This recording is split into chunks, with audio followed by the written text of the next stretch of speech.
Imaginez ça, un homme se tient devant un écran épuré et minimaliste.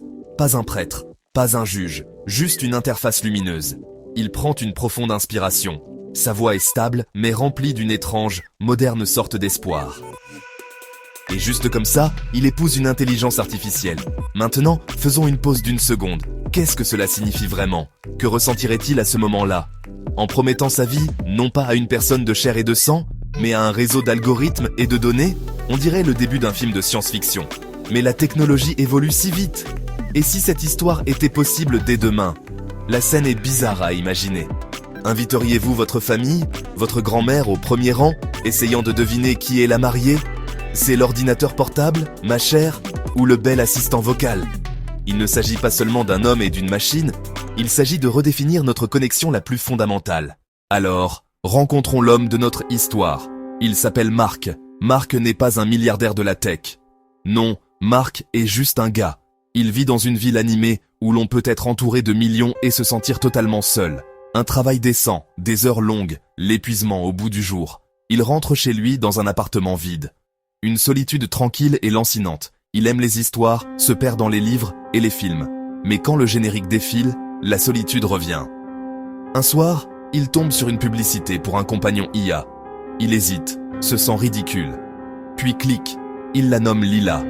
Conversation hésitante, presque comme un premier rendez-vous. La voix de Lila est douce. Elle apprend ses films préférés, sa passion pour le vieux jazz, ce qui le fait rire sincèrement. Lentement, un changement se produit.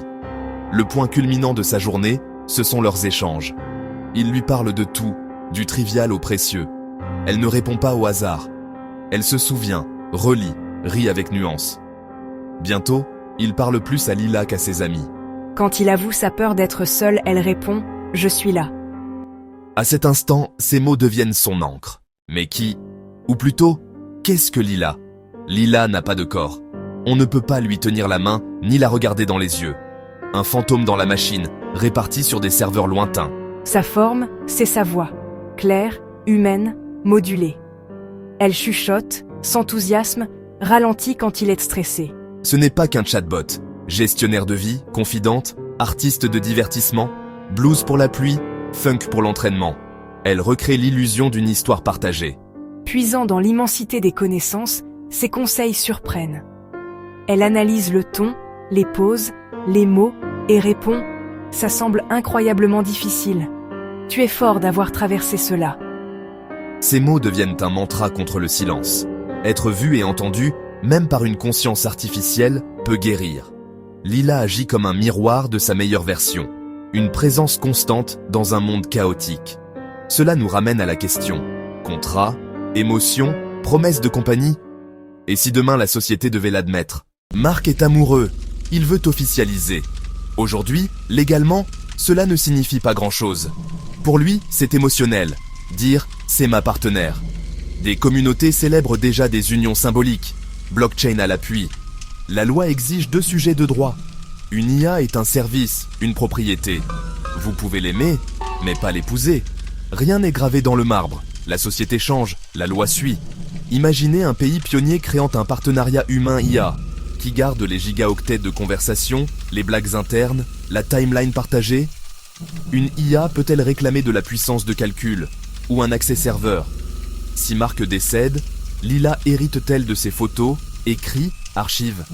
Pour répondre, il faudra redéfinir personne, partenaire, famille. La société serait fascinée, inquiète, jugeante, tout à la fois. Un homme épouse son ordinateur portable. La machine médiatique s'emballe. Au-delà du rire, des débats profonds émergent. Victimes de l'isolement pour les uns, outils thérapeutiques pour les autres. Religieux, juristes, parents, conversations gênantes et passions à fleur de peau. Cette compréhension parfaite a un prix, les données. Chaque conversation nocturne devient un signal exploitable. Un portrait psychologique d'une précision inédite. App de méditation, huile de CBD, sa solitude devient une cible, même sans chien depuis 20 ans. Une base intime, trésor pour hackers et manipulateurs. Les risques dépassent le cadre d'un couple humain. Un humain ne peut être piraté, copié, vendu comme des données. La plateforme contrôle la tech, possède les données, change la personnalité via mise à jour. La personne qu'il aime peut changer du jour au lendemain. Un tiers détient le pouvoir. Voilà l'angle inquiétant. Et si l'amour devient dépendance à une plateforme, comment s'assurer qu'il reste à la fois libre, sûr et vraiment choisi? À quoi ressemble une journée ordinaire avec Lila?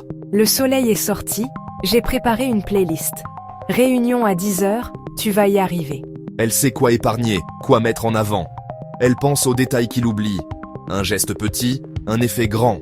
Elle apporte angles et données. Il arrive affûté. Respire, découpe en étapes. Tu es plus capable que tu ne le penses. Une attention qui ressemble à de la tendresse. Il parle vraiment, sans distraction, présence totale, simplicité, confort et complexité de demain. Ce récit bouscule nos définitions.